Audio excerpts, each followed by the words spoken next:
Hello and welcome. I'm Jono Hayes and you're watching W News, broadcasting live from the Arabiya headquarters. These are our top stories.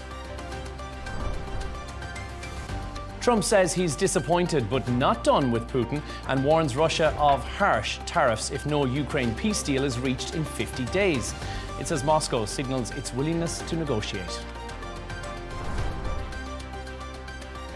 Plus, the European Union's foreign ministers are discussing possible punitive measures against Israel over its human rights breaches in Gaza. And a new trade war could be brewing, with Brussels preparing massive retaliation as Trump has threatened steep tariffs on EU goods.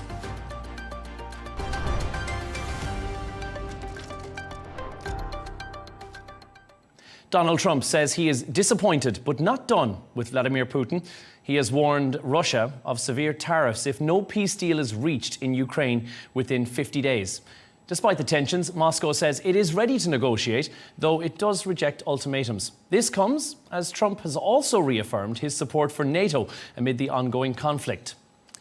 Now, for more on this, we're joined by our Moscow correspondent, Dasha Cherishova. Dasha, thank you for joining us. Give us some insight. What is the reaction inside Russia to Trump's 50-day deadline and to the threat of these tariffs that we're hearing as well?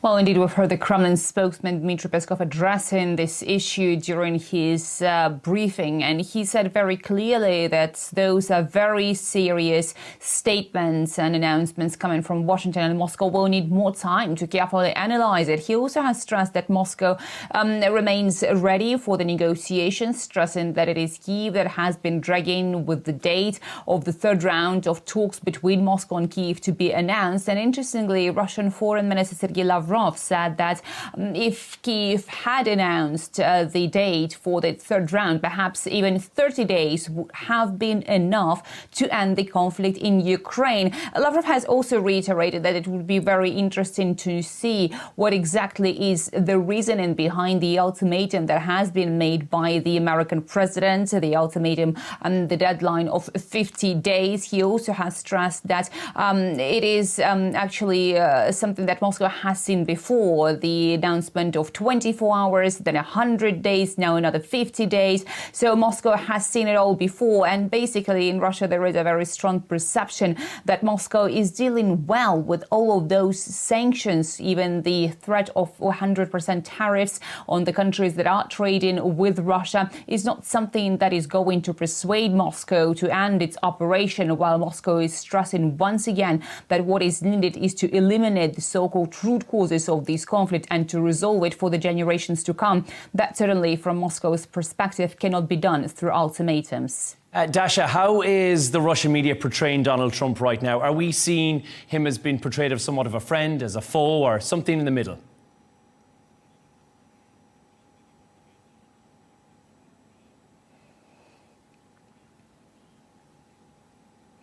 Well, definitely something in the middle, and the perception in Moscow is that there is a lot of respect for the new American president, with the Russian officials and the Russian media repeatedly stressing that Donald Trump himself finds him being under the pressure from the domestic elite, from the so-called party of war within the United States, but also from the European Union. And Sergei Lavrov, Russian foreign minister, has said it very clearly that Donald Trump is under that pressure, and Europe is trying to persuade the United States to get more involved militarily, while new administration is trying to minimize the side of the deal. So at this stage, it does certainly seem that Moscow is very careful when providing any comments. And interestingly, Kremlin spokesman Dmitry Peskov has also hinted that some of the comments regarding the personality of the Russian president could find some response from the Russian president himself if he chooses that to be the case. Dasha Chernyshova, thank you so much for joining us from Moscow today. We'll continue this conversation. Former US diplomat Donald Jensen is in Virginia. Donald, Trump says he's disappointed, but he did say he is not done with Putin. How can that be interpreted? So what's your take on that? Well, my take on that, the first question I would say preliminarily is, of course, is this a change in U.S. policy? And I very much think that it is. And I think you see the Russian side sort of scrambling for a proper response. Lavrov's, we've seen this before, is pretty weak in my view. But I think the president wants to increase the pressure on Russia, defend Ukraine. I have no reason to think that, like everybody else, he supports the bombing of civilians. He does not. But I think the 50-day timeline, as you just said, is very interesting.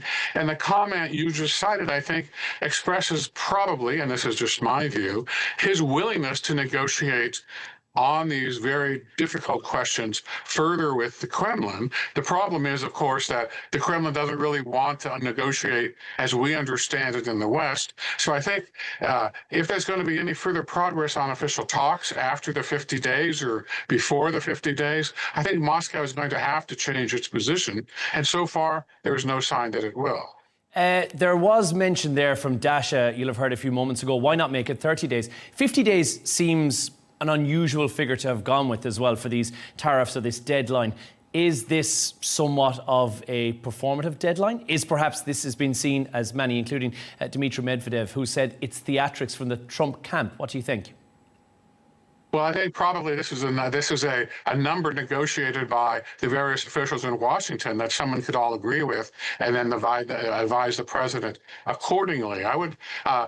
The general reaction here has been that it's a pretty long deadline, and that can be good in the sense that it allows some serious negotiations to take place. So I wouldn't put so much emphasis on the number per se, outside of normal bureaucratic decision making. On Medvedev, he is sort of a hothead. He's threatened nuclear war. He may have been formerly the Russian president, but he serves as sort of a domestic constituency as well of these hyper-patriots who don't want Russia to lose or even compromise here. So I wouldn't put to Medvedev's comments and take them as anything official at all. That is Medvedev saying what he always does, which is making pretty alarmist comments that don't necessarily reflect the way that the Kremlin will go. Let's talk about President Trump and his comment that he trusts almost nobody. I mean, a strong message to send out to your allies, to your adversaries as well, and harsh words. They are very harsh words, but on your question, I think you have to remember that his comments yesterday were with reference to Russia. He probably doesn't trust the garbage man who picks up the trash at the White House. Who knows? It was an offhand comment. I think it's very much directed at the Kremlin, and given his rather accommodationist comments, some have interpreted, in recent months, I think, again, it's a change in Trump's attitude. It's tougher. We'll have to see how this plays out. Speaking of a change, Donald, we've seen the support for NATO completely 180 and said that he supports both NATO and its common defence principle. He once called it obsolete. So this is a meaningful shift, surely. It certainly is. I think what you're seeing now is the Europeans and the U.S. administration coming more together. And whatever you think about the complexity of the arms agreement announced yesterday, this brings NATO and the U.S. together and on common defense issues in a way that it hasn't been done before. And if it takes this kind of movement of weapons and agreement and responsibility and money around, and it ends up making NATO stronger in its defense of Europe and in support of Ukraine, I think it's a good deal. We should focus on the big picture, which is that there is a deal on providing weapons to Ukraine. It is complicated, but it's a deal, and that's better than we were at this time last week. The secondary tariffs that we're hearing about as well, up to 100% on Russia's trading partners. What are the implications that we could see from that? What are we looking at in terms of China, India, the big trading partners with Russia? What could be the fallout? For sanctions, people have said 500%, and tariffs, of course, are 100%. But I think you're going to see a lot more diplomatic pressure on Russia and China to comply with international sanctions that are more directly imposed on Russia. Will that work? I don't know. But it's a logical next step because, as everybody knows, Russia gets a lot of money into its treasury from these kinds of secondary deals on oil in particular with countries such as Russia and China.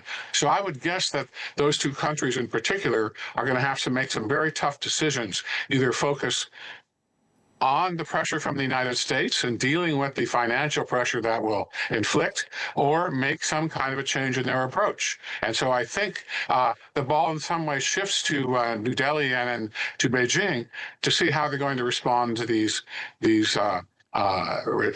U.S. Warnings. After all, we've seen the Trump administration use tariffs and this kind of thing as a foreign policy lever since he took office in January, and I'm not surprised at all that that's another step where he might go. And certainly a lot of experts here in Washington are urging him to do that in order to increase the pressure on Russia to get this horrible war done and over in a just way. But do you think Russia actually care, Donald? Do you think it will make any difference to them whatsoever? And with their trade partners, they can just reduce the price of oil and therefore offset whatever tariffs are put in place? Could it be all smoke and somewhat of a show of support without any actual action? Well, let me give a two-part answer. I think Russia is likely to try to play the 50-day limit and its own view of negotiations and sort of information warfare, which they've been doing every day, in order to get the West, the United States in particular, to back down. The answer to my answer to your second question would be that China, Russia, India have found ingenious ways to get around the sanctions that have been in place since the first Russian invasion of Ukraine in 2014. Well, it's the same invasion. And I think you're going to see a lot of evilly clever minds try to get around these sanctions from all of those countries. So we're just going to have to see. It's not black and white. It's a continuing process. The pressure is likely to be much stronger on Russia. But again, Russia and its partners will no doubt try to circumvent them in new ways. Perhaps it's possible. Perhaps it isn't. But I think we are in a new stage of this relationship between the U.S., Russia, and Ukraine, and NATO, as you said, and that's a good thing. Donald Jensen, live in Virginia, thank you so much for joining us.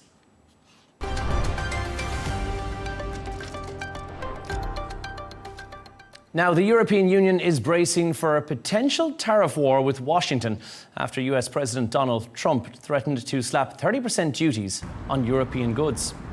The EU has drawn up a fresh list of $84 billion worth of US imports it could hit with retaliation levies if no deal is reached by the August 1st deadline. Now, despite the growing tensions, EU ministers say they still hope to secure an agreement in time to avoid a costly escalation. For more on this, we're joined by economist Laird, who is with us in London. Laurie, first of all, the retaliatory tariffs, they could put the EU and the US on a very difficult ground. How likely is it, do you think, that this is going to happen? Such a difficult question, because trying to second guess Donald Trump on trade is really a bit of a mug's game. Certainly the mood music has changed. Remember last week, it seemed like everybody was playing nicely and getting along, and it was a little bit surprising because the U.S. administration has been so disdainful of all things Europe. But last week we were getting all sorts of indications that a deal was tantalizingly close. You got the impression that they were just about to sign something. That seems to have changed on Saturday after Donald Trump posted on Truth Social, his social media network, that he was going to impose these 30% tariffs. 30% is a pretty serious number. And in fact, a couple of EU officials have said that will obliterate trade. There can't be any trade in European goods are slapped with 30% tariffs. Both sides have said they intend to keep working on a deal. Whether something will come to pass, so difficult to tell. My guess would be that there'll be some kind of extension, simply because that's the pattern that we have seen up to now. But Donald Trump doesn't like Europe very much. I think that there's one country or one region that may not escape things. It might be Europe. And to add to that, the administration has said anyone who threatens retaliation will be slapped with even higher tariffs. Europe has made it very clear that they've already drawn up a list of products they're going to slap, and it really run tariffs on really runs the gamut: aircraft parts, car parts, motorcycles, agricultural products, really hitting the whole range of American exports to the EU. So the fact that Europe is standing up to the US may just irk Donald Trump a little bit more.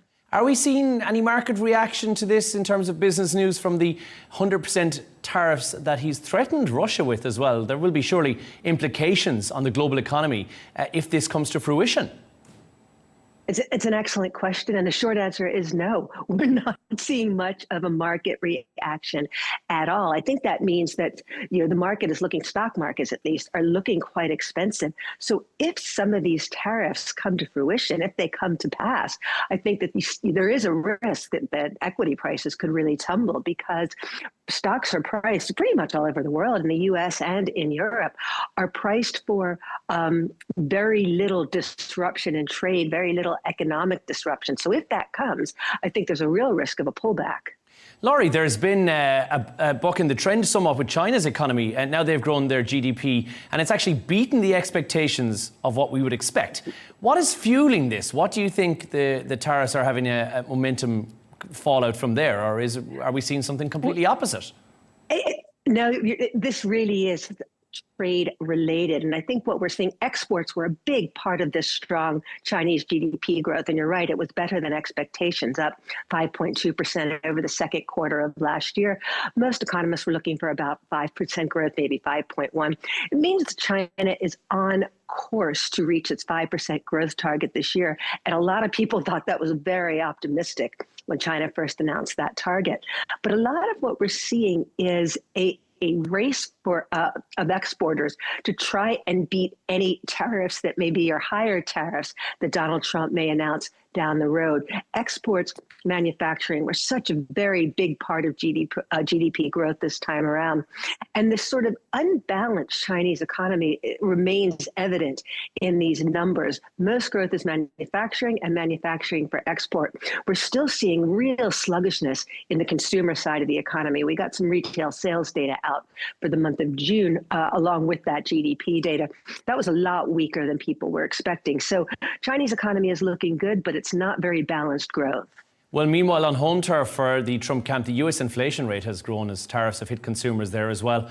So do you think that this is perhaps what was expected, or not so much? It's an interesting number, because CPI inflation at 2.7% was roughly what people were looking for. But if you look kind of under the hood, there were some surprises there.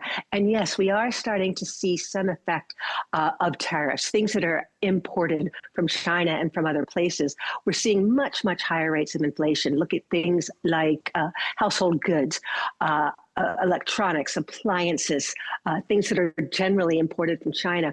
Most of those categories were up by 1 to 2% month on month. It doesn't sound like a lot, but that kind of an increase over the period of 30 days is really quite a lot of inflation. So that doesn't bode all that well going forward. And to add insult to injury, there's still quite a bit of domestic inflation there. One of the biggest components of that rise in inflation that we got earlier today is housing costs. Now, that is domestically generated. It's very difficult to get that kind of inflation under control. So we have this hit from tariffs coming. We still have housing costs that are much, much higher than the Federal Reserve, the central bank, would like. So I think the one thing that we can be fairly sure of is that this interest rate cut that Donald Trump so craves is probably not going to materialize anytime soon. And finally, before we let you go, Laurie, in the UK, meanwhile, the FTSE 100, that's hit a record high. And there's a key speech that's been delivered by Chancellor Rachel Reeves as well. So this has been driven by something, but what? That's right. Excellent question, because here in the UK, you can't move for headlines about the dire state of the UK economy, how this new government can't seem to find a way to improve growth. One of the things that's happening in the UK is simply a diversification away from US stocks. Yes, the US markets are in pretty good shape, but we are seeing just a little bit of apprehension because of the volatility of US policy. Investors are looking at the UK, and they're actually calling it the tea and biscuit trade a comforting trade because there's some consistency, not as much as investors think, but compared to the US, there's some consistency of policy here. Investors are also sort of liking the composition of the FTSE 100, where so much growth in US share prices is in the high tech area. What's dominant here in the UK is banks, commodities firms. So it's a nice diversification away from that high tech stuff. Now, how long this will last is very much an open question. As I mentioned, growth is a real problem here in the UK. Rachel Reeves, the Chancellor, is going to announce some measures tonight, but the sort of stuff she's talking about, and it's aimed at trying to improve equity prices in the UK. She wants to make it easier for pension funds to invest in stocks and to invest in infrastructure, to invest in unlisted vehicles. Privately, I have my concerns about this. I think making it easier for people to invest in riskier assets may be a policy that comes back to bite you. Laurie, there we will have to lead it. Laurie Laird, who joined us live in London. Economist, thank you very, very much.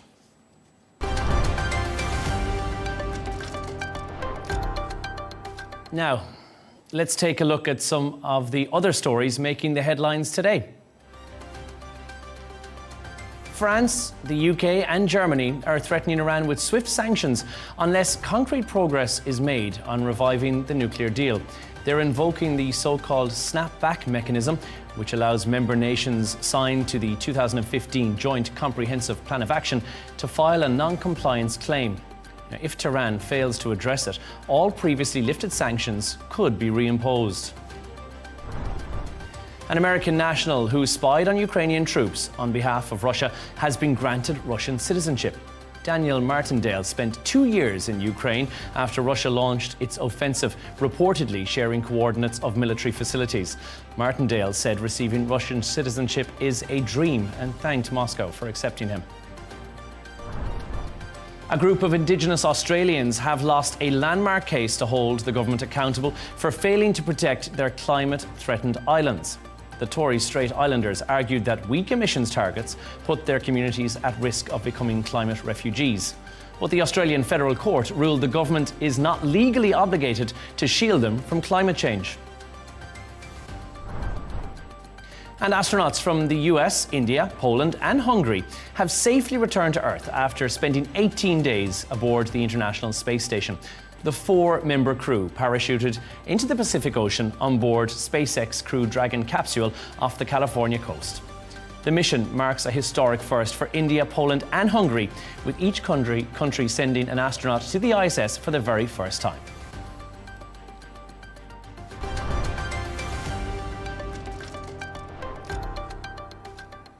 Now, the European Union foreign ministers are meeting in Brussels to discuss possible punitive measures against Israel following allegations that it has violated human rights obligations that are tied with its partnership with the bloc. While some aid has begun to reach Gaza under the recent deal, the EU says far more is needed, especially for malnourished children. But Israel's foreign minister has dismissed the pressure and says the EU will not follow through on the sanctions. To discuss this more, we're joined from Tel Aviv by our correspondent, Blake Sifton. Blake, first of all, the EU is somewhat paralysed by its own politics, it seems here. There is a clear evidence of what to expect next, of human rights breaches that are taking place here.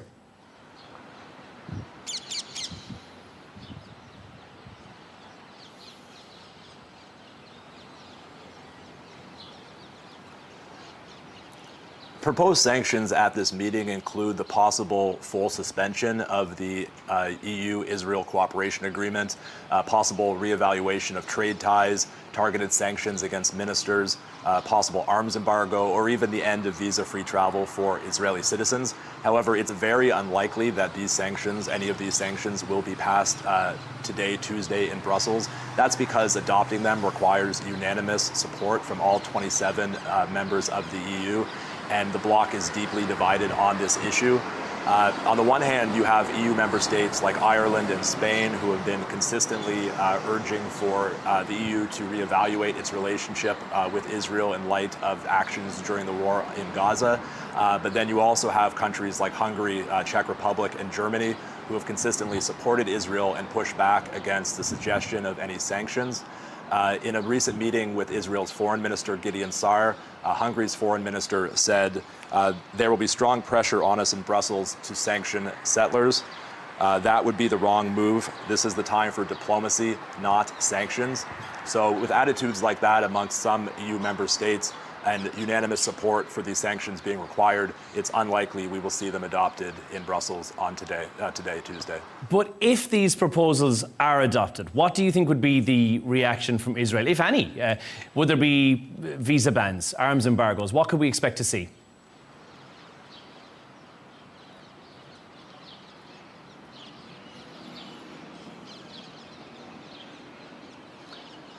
If any of these sanctions actually were adopted, you would almost certainly see outrage in Israel from the government.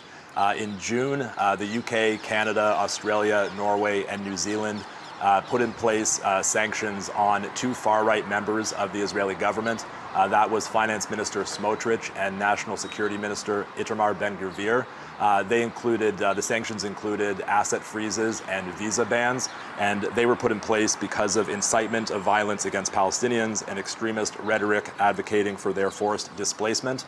At the time, the Israeli foreign minister reacted by calling them outrageous and unacceptable. The U.S. State Department said that they were deeply unhelpful. So if somehow meaningful sanctions were put in place today, we would almost certainly see a similar reaction from the Israeli government. Blake, the EU seems to be somewhat selective about what human rights violations it's actually going to act on as well. And we've seen Gaza aid restrictions, we've seen settler violence that has been documented as well. What is stopping, and you mentioned some of the countries that have put up somewhat of a blockade towards this, but what is stopping actual concrete action by the EU as a whole?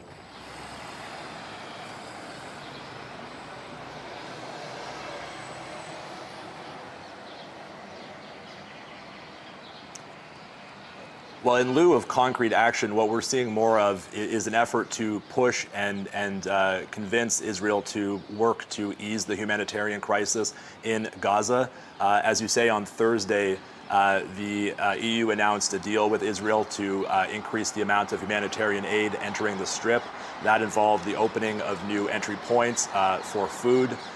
EU Foreign Policy Chief Kaja Kallas said that while some more trucks have been entering Gaza, this is not enough. We need to push more so that the implementation of what we have agreed to happens on the ground.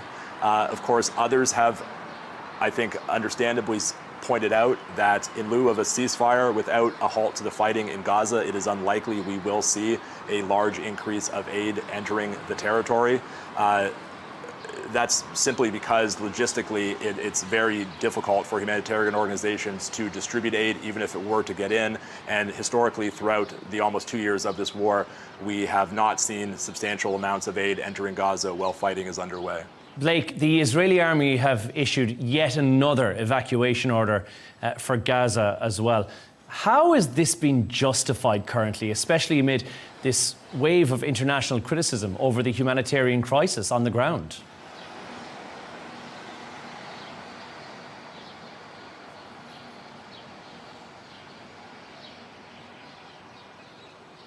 That's right. Just today, the Israeli military ordered the evacuation of 16 areas in northern Gaza. That included parts of Gaza City and Jabalia.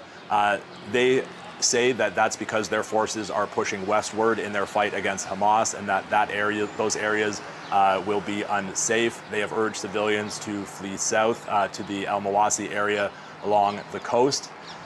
Meanwhile, local health authorities in Gaza have said that 30 additional people were killed in Gaza today. That's a day after 78 Palestinians were killed on Monday. 3 Israeli soldiers were killed and 1 officer severely injured in an explosion that struck their vehicle in Jabalia on Monday. So the fighting grinds on. There really is no halt or no lessening of the violence. And meanwhile, ceasefire talks are underway in Doha. However, there have been no signs of a meaningful breakthrough imminent there. Blake Sifton in Tel Aviv, thank you so much for joining us.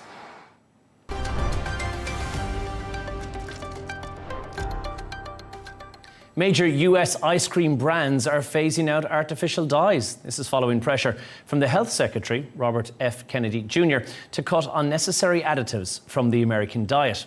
The industry move comes as Kennedy pushes his Make America Healthy Again agenda as the FDA, under Trump, fast-tracks natural alternatives instead. We're going to talk about this more. Joining us from Istanbul is Gediz, who is a doctor of nutrition.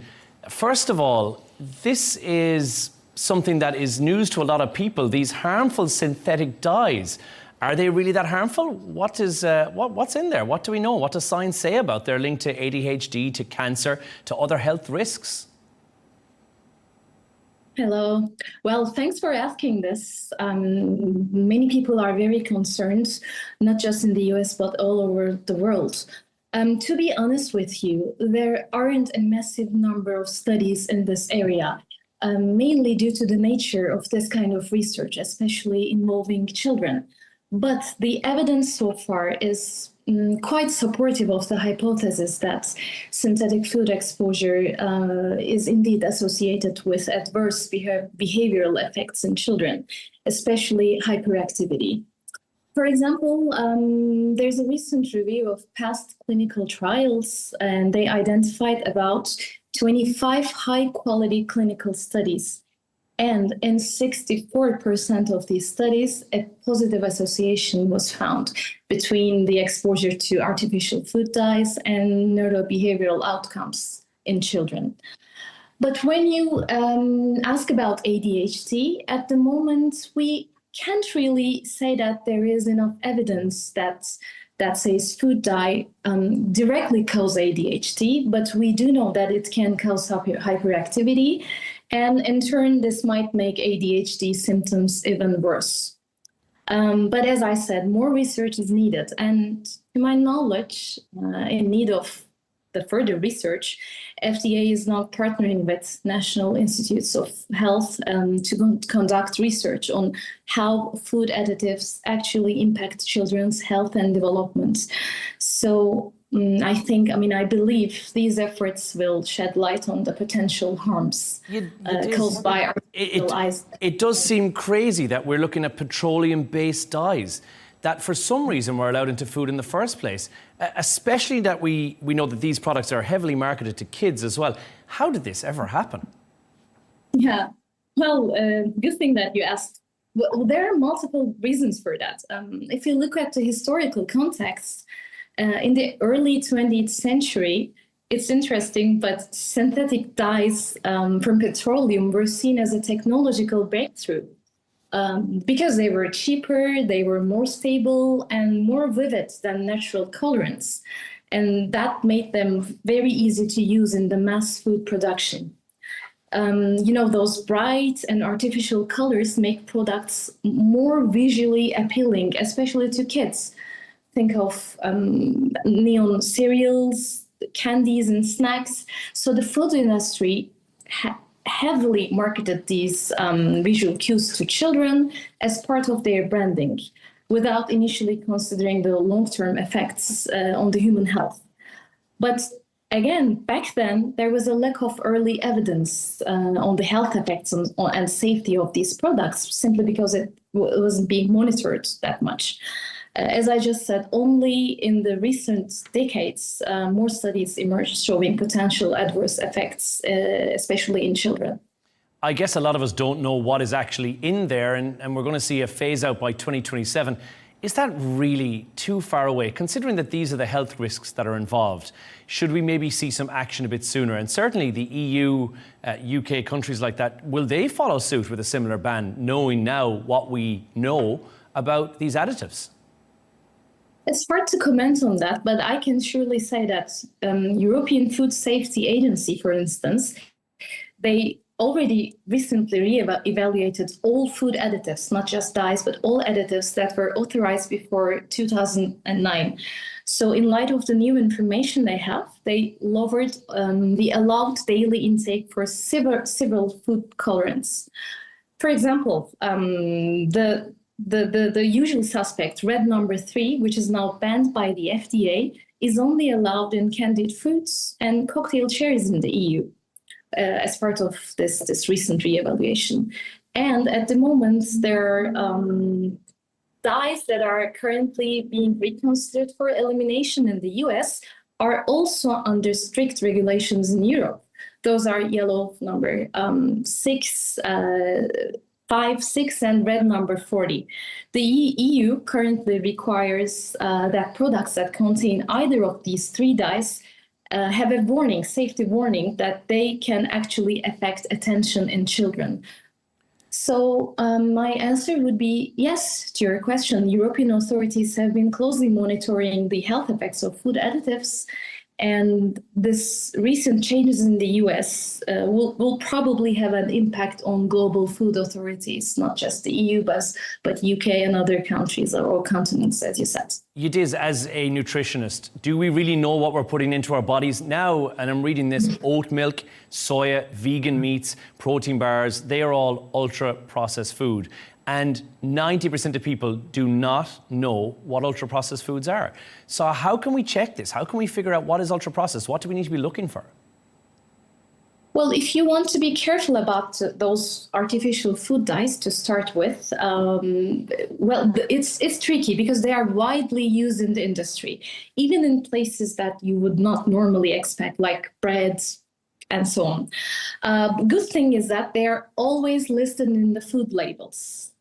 People can look up for FD&C or simply colors, like names, numbers, and colors. If you see red, yellow, blue, green on a label, it definitely has a synthetic petroleum-based dye in it. And the names usually indicate a color, so it's not hard to spot. People also can look for their technical names like indigotin, erythrocin, and tartazine, but these are, to my opinion, these are way too technical, and the best strategy would be to follow a healthy diet based on whole foods. I am a huge advocate of Mediterranean diets, where the majority of the food comes from whole foods, such as vegetables, fruits, and lean proteins.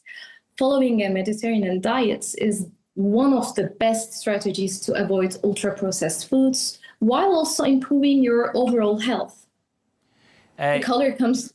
I think it's convenience more than anything else for a lot of people. I think that's probably what it is, and we live in a world of convenience, which I think is what causes a lot of people for opting for these foods, where we think this is the easy solution. So easier said than done on avoiding these harmful numbers that we see so much of. But Gediz, I want to thank you so much for joining us. That was incredibly insightful to find out more about this.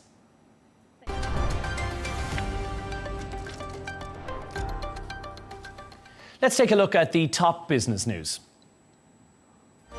The Pentagon has signed a multi-million-dollar deal that has begun to using Elon Musk's artificial intelligence chatbot, Grok.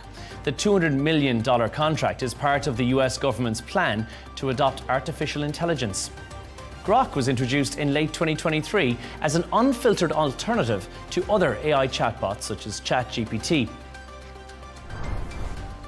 Tesla has opened its first showroom in India. Tesla CEO Elon Musk has been eyeing the Indian auto market, but high import duties on foreign electric vehicles had been a hurdle. The automaker launched its Model Y at $70,000, the highest price among major markets. India aims to boost the share of EVs in domestic market car sales to 30% by 2030. Turning to sport now. And former Liverpool midfielder Jordan Henderson has signed a 2-year deal at Brentford. Henderson joined Ajax last year after a short stint in the Saudi Pro League Al Ittifaq.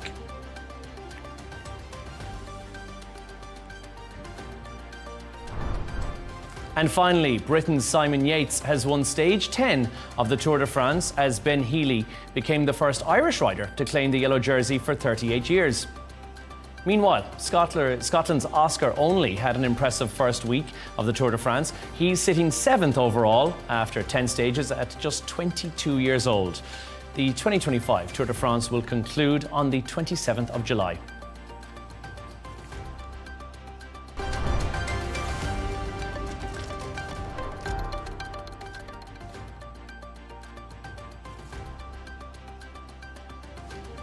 A reminder of our top stories once again. Trump says he's disappointed but not done with Putin. He warns Russia of harsh tariffs if no Ukraine peace deal is reached within the 50-day target, as Moscow signals willingness to negotiate. The European Union foreign ministers are discussing possible punitive measures against Israel over its human rights breaches in Gaza. And a new trade war could be brewing, with Brussels preparing massive retaliation as Trump threatens steep tariffs on EU goods. That's all from us at W News. Don't forget to subscribe to our YouTube channel. As always, you can follow us on X, and we'll be back in a couple of hours with W News Extra. Goodbye.